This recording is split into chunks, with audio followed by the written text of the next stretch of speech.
9 de la mañana, 31 minutos, 9 grados de temperatura. Bueno, hace unos días atrás se generó una polémica sobre el tema de la repetición de platos para los niños en las escuelas públicas. El Observatorio del Derecho a Alimentación de la Escuela de Nutrición de la UDELAR, Universidad de la República, emitió un comunicado y estamos recibiendo a la coordinadora, la profesora Alejandra Girona, para hablar del tema. Profesora, bienvenida. Un placer tenerla aquí en Arriba. Bienvenida. Gracias a ustedes por la invitación. Bueno, obviamente no es necesario decirlo, causó un impacto muy grande, particularmente en la población, muchas polémicas y opiniones, etcétera, etcétera.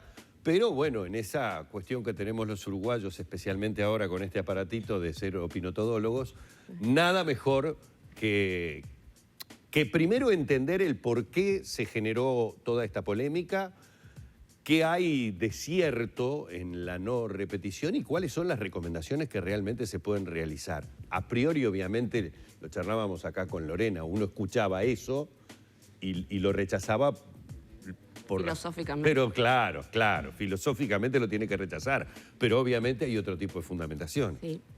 En realidad, desde el observatorio, nosotros no quisimos y no queremos entrar en el debate entre el gobierno y, en este caso, la diputada en el Parlamento y los diálogos que mantuvieron. Nos parece que, bueno, que eso forma parte del mundo del Parlamento. Pero sí queríamos aclarar algunas cosas que se dijeron y las que no son del todo correctas, ¿no? Entonces, por un lado, ahí se decía, bueno, el sobrepeso y la obesidad son problemas que en la pobreza no existen, ¿no? Por ahí partió un poco el diálogo. Eso está errado, ¿sí? En realidad, la malnutrición por exceso está en todos los niveles económicos del país. Quiere decir que en la pobreza hay malnutrición por exceso, hay sobrepeso y obesidad, también en la clase media y en la clase alta. De hecho, el programa de alimentación escolar tiene una muy buena evaluación que se publicó hace muy poco sobre cuál es la situación del programa. Y ahí se muestra cómo hay 35%, 34% de niños que fueron evaluados en colegios y también en las escuelas públicas en donde está presente la malnutrición. Y cuando uno observaba, sí, hay cierta tendencia a una mayor concentración quizás de este problema en los colegios, ¿sí? En el sector privado, fuertemente ubicado además o concentrado en Montevideo. Pero esto no quiere decir que en los sectores o en los contextos más críticos no exista este problema. Bien. Eso es lo primero que nos parecía importante aclarar. Lo segundo es que cuando uno lee este informe, que lo recomiendo porque es un informe súper ágil, súper importante y en el cual deberían basarse las políticas alimentarias de aquí en más, ese informe dice, por ejemplo, el problema de la repetición, ya que se habla de esto, de la repetición de las comidas, está dado en las meriendas, ¿sí? Ellos analizan dónde es que repitan los niños las comidas y eso es en la merienda. Allí los niños meriendan y luego llegan a su casa y vuelven a merendar, ¿tá? Pero no en el almuerzo. Este mito de que la mayoría de los niños va a repetir y eso va a generar la malnutrición no está presente. En realidad es muy poquito, creo que andan un 2%, 2.2% de niños que repiten almuerzo. O sea, que almorzaron en sus casas, que llegan y luego a la escuela y almuerzan. Por lo tanto, el problema no está dado por la cantidad, si voy a repetir un plato o dos, ¿sí?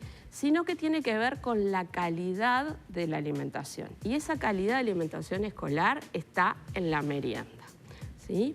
Fíjense en que este informe muestra que los niños consumen 100 gramos de azúcar libre por día. Eso representa casi un 19% de lo que yo consumo, un 19% lo trae los alimentos que tienen una alta concentración de azúcares libres. O sea, golosinas, refrescos, lácteos con azúcar. O sea, media taza de azúcar, digamos, para visualizarlo. Claro. Entonces, el problema está ahí. El problema tiene que ver con qué están consumiendo los gurises en las meriendas, fuera del centro educativo, no en el tema de la repetición de un plato o dos. Alejandra, creo que lo que pasa es que esta discusión, y entiendo que no se quieran meter en ella, tiene que ver con un niño que no tiene la posibilidad de almorzar en la casa, llegar a la escuela y aprovechar y comer otro plato, ¿no? O lo mismo con la merienda, sino un niño que quizá en la casa no haya recursos, no tenga el amparo, diferentes situaciones, ¿verdad?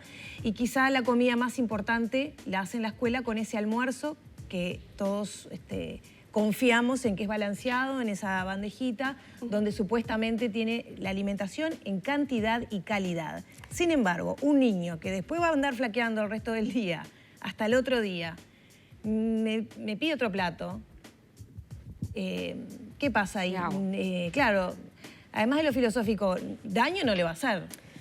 Por eso, pero ahora separemos las aguas y entonces decimos, bueno, sí, es verdad que tenemos malnutrición por exceso en todos los niveles. Ahora pensemos qué pasa, y fundamentalmente después de COVID, con un montón de familias que tienen problemas para acceder a los alimentos. De hecho, y lo hemos hablado en otras oportunidades, hay un 17% previo a COVID que ya tenía problemas para acceder a una alimentación saludable. Entonces, lo que pasa en la pobreza es que sí tenemos concentrada la desnutrición. Entonces tenemos doble problema. Hay niños con sobrepeso y obesidad, pero también hay niños que hoy pasan hambre, que hoy tienen problemas para acceder a alimentos y que además están con desnutrición, porque de hecho hay un porcentaje importante de niños, 11%, que tienen retraso de crecimiento. Entonces, en esos niños que van a ir a comer al comedor, por supuesto que necesitan ese plato balanceado y quizás, como tú decís, es su única comida o es su segunda comida y entonces allí hay que reforzar esto. Ahora, pedirle a una maestra que decida o a un director que decida tú sí, tú no, ¿con qué? ¿Con qué indicador? ¿Con oleogímetro?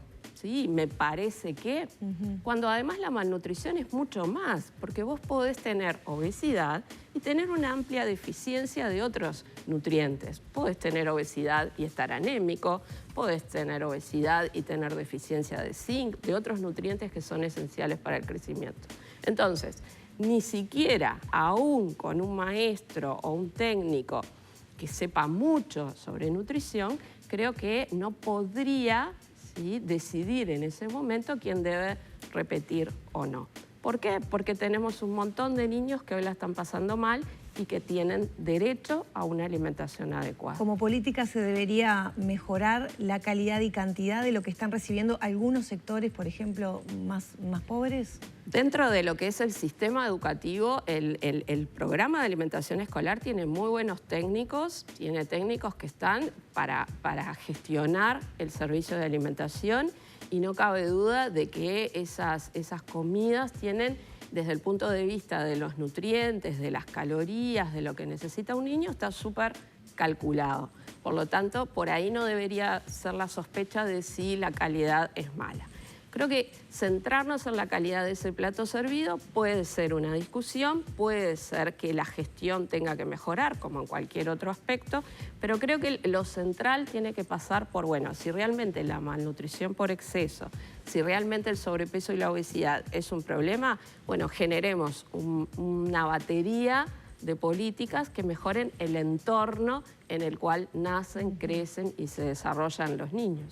O sea, hablando claramente, como se está estableciendo la alimentación, es lo correcto. Yo entendí perfectamente, además, que no puede ser ni un director ni una maestra, o sea, eso del ojímetro, no se puede además establecer diferencias hasta en los propios niños, o es una norma que es regla para todos por igual, o no la es, porque si no, además, hasta con ese criterio podría caer en la barbaridad de discriminar a alguien porque a mí me parece que tiene sobrepeso.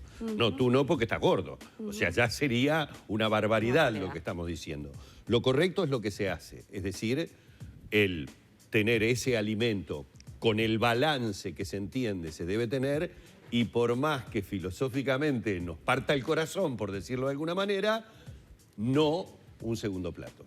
O una repetición de la comida. Bueno, no, yo no digo eso. Lo que sí digo es, el plato está calculado, está balanceado y por supuesto que hay situaciones hoy que requieren y que hay un niño que va a pedir otro plato y que tiene todo el derecho a recibirlo y porque además en Uruguay sabemos que la concentración de la pobreza está en la infancia, está en la adolescencia y eso no lo estamos inventando ahora. Se comprende. El problema está en otro lado, no en lo que reciben en la escuela, más allá de esta discusión puntual, el segundo plato, no segundo Lo que plato. sí es un problema es, bueno, miremos qué está pasando con la ley 19.140, con la ley de meriendas saludables, cómo se está monitoreando, cómo se está fiscalizando, qué se está vendiendo en los kioscos, ¿sí?, de las escuelas, qué llevan los niños en la merienda, eso sí, porque además yo cuando hablo de malnutrición, yo tengo que pensar en dos dimensiones, una que es desde la prevención y qué batería de políticas yo genero para mejorar los ambientes obesogénicos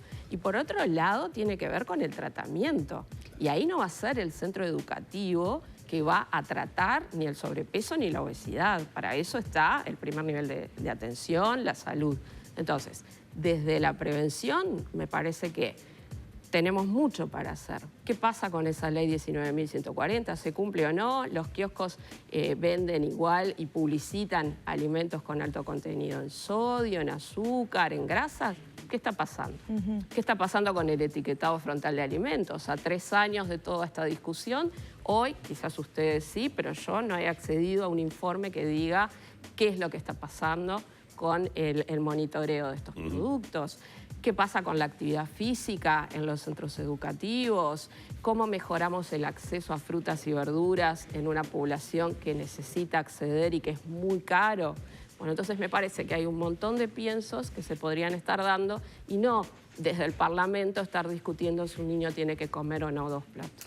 Profesora, más que claro, le agradecemos mucho su presencia, ¿eh? No, gracias a ustedes por ocuparse del tema. Por favor, hemos estado dialogando con la profesora Alejandra Girona, coordinadora. Bueno, todo esto tiene que ver con lo que UDELAR, el Observatorio de Derecho a Alimentación de la Escuela de Nutrición de la Universidad de la República, hizo conocer en el comunicado, en el informe que además recomienda la profesora, que tiene muchos datos, tiene muchas aristas para que ustedes compartan. 9:43 minutos ahora. Compartimos la pausa. Venimos enseguida a seguir en el periodístico de la mañana del 10. Arriba, gente.